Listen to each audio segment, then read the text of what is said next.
பவானி சாகர், அங்கே பவானி மேட்டுப்பாளையத்திலிருந்து பவானி வரை 6 தடுப்பணை நான் கொண்டு வந்தேன். ஒருவேளை இன்றைக்கு பவானி சாகர் அணையிலே நீர் இல்லாம உபரி நீர் வராமல் போய்விட்டால் இந்த திட்டம் பாதிக்கப்பட்டு விடும்.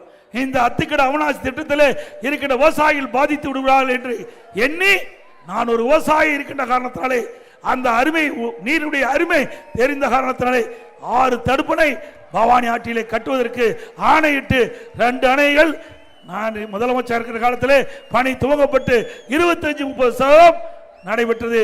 எஞ்சிய தடுப்பணைகள் பணி ஆரம்ப கட்ட பணி நடந்துகிட்டு இருந்தது.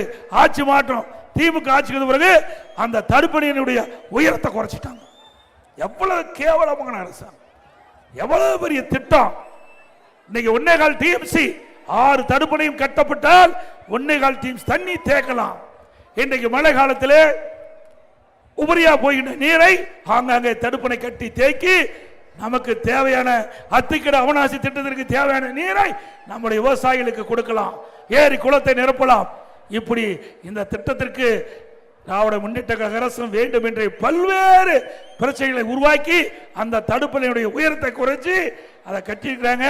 மீண்டும் அதிமுக ஆட்சி தடுப்பணையுடைய உயரம் உயர்த்தப்படும்.